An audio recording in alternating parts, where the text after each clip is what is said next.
Last weekend I took a trip out to my buddy's casino and we played slots all weekend. I made a video about that last week. We did really well, but while I was there, yes, you did read the title of this video correctly. I stole something, kind of, all right? And what I stole was I was walking by the blackjack tables before they opened one morning at about 10 o'clock. I think they opened at 10:30 or 11. Anyway, sitting there laying on the table was a strategy card, a blackjack strategy card, and I thought this would make for a great piece of content, is to see kind of, are there any discrepancies between what this says and what actual basic strategy says that I teach, that Blackjack Apprenticeship teaches, and just the right way to play in general.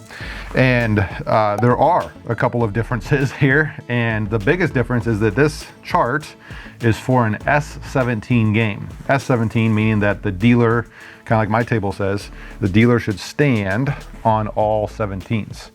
Whereas in an H17 game, which is what all the tables were at that particular casino, is that the dealer hits on a soft 17, like an ace 6 or an ace 2-4. Those would all be examples of an H17 hand that the dealer would still have to hit, and that's typically a little bit worse. So those tables there are worse. Those are, though, the majority of tables in the United States right now are H17 games. So the fact that this card, which is an S17 card, was at that table, that's already bad to start with. Now, are there a lot of differences though? And the answer is no. There's really only 3 that I found on this particular chart. I'm starting with an 11 versus a dealer's ace. Here, and in S17 games, it says that an 11 versus a dealer's ace should hit, when in actuality, that should be a double down. All right, moving down to the soft totaled hands, a soft 18 versus a dealer's 2, they say to stand on that, when really that should be a double down.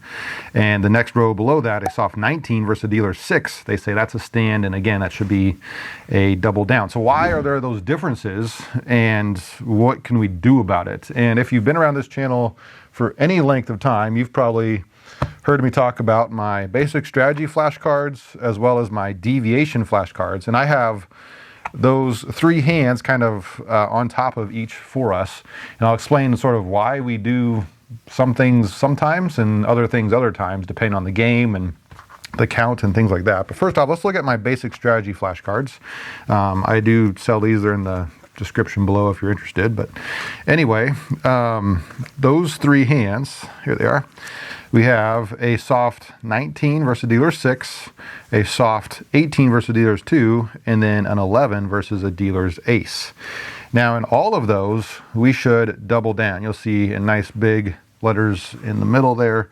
That's what the correct decision is. I also put up a little blurb about this. It says ace 8 doubles against dealer 6, otherwise stands. And that's what the whole row of that basic strategy line says to do, is we would always stand except, and again this one is wrong, but except against the dealer's 6, where we would double down there.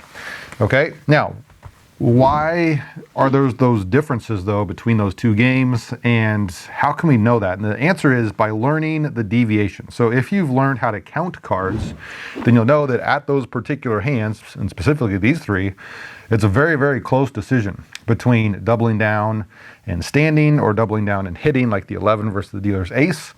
And because of that, if you know what the count is, that's going to help you to decide what to do regardless of what game you're playing or things like that. So let's look at, these are my H17 deviation flashcards. These are my S17 deviation flashcards. Let's match these up here. All right, so besides, a couple numbers that maybe are a little bit different, like here it's an 8-3 to get to us to 11, whereas here it's, 2 and 9. That's still 11. These are like your cards versus the dealer's up card that you can see. So basic strategy, again, says that we should double down on all 3 of those hands. However, if we're playing an H17 game, like I found this card at, not what this card says, but the game that I found this card at, why would we ever go against what basic strategy says? And the reason is because the count can drastically affect what our decision should be, right? For example, we would end up doing what the decisions on this card say in certain counts. An ace 8 or a soft 19 versus dealer's 6. This is normally a double down, but we would end up standing, like that card is saying over there, if the running count is negative. All right. So here, the way you read this is it says basic strategy at the top, still double down. See how those two match? But in the middle is the deviation. This stands at the 0 down, means at any negative running count. All right. Similar for the soft 18 versus dealer's 2. This one again is normally a double down, but in any negative running count, we would stand. All right. So they're kind of same two deviations for those two particular hands. Whereas the 11 versus dealer's ace, this one is normally a double down, but we would deviate and hit when the true count drops to a true -1 or lower. All right, and so the way you read this is it's normally a double down, but in the middle it says we deviate by hitting at a true count of -1 or lower. All right, now the opposite is true for this top row, these S17 cards. This is what this basic strategy is saying. All right, but then we would deviate the opposite way. So here, a soft 19 versus dealer's 6.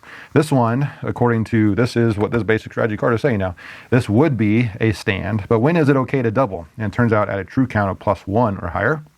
So normally would stand, but we're going to double at a true +1 or higher. What about a soft 18 versus dealer's 2? This one is normally going to stand in an S17 game, but then we would double down in any positive running count. All right, so normally stand, double at any positive running count. And then lastly, an 11 versus dealer's 2. This time we would end up hitting for basic strategy, but we would deviate by doubling down at a true count of +1 or higher. So it is really important, the whole point of this video is it's really important to know what type of game you're playing, and then know if it's like an H17 game, know when you should deviate on those really specific hands that are close to one decision versus another. Or if you're playing an S17 game, you probably start out at some of the other decisions and you know when to deviate the other way. And it's a little bit tricky. So I'd probably start with basic strategy if you don't have this chart memorized, right? And it's easier than it looks. You can kind of do it row by row. If you don't have that memorized, you might need my basic strategy flashcards, right? It has all those tricky decisions, kind of like these ones, as well as the ones along some of these different lines where it's one decision, one row versus another decision in a different row, or the next row, I should say. As well as it also includes some surrender hands, all right? So if I flip these over, there are some blackjack games that let you surrender, which is a really good rule to have, all right, because you're likely to lose, depending on the decision here, you're likely to lose whether you hit or stand. So if you can surrender, that's going to be even better. And then if you don't like more than the 70 cards that I have available, I also have some blank ones that you can fill in, right, that you can put your own decision on those. But otherwise, I have lots of these basic strategy decisions that you might need some help from. Once you've graduated past those, then you might want the deviation flashcards. The H17 are the red and the S17 are the orange. I do sell those individually, as well as bundles for basic strategy and either one of the H17 or S17. I'll put a link down below this video, or you can check it out right here on the screen. All right, guys, know your basic strategy, know your deviations. Until next time, this is A1 Blackjack.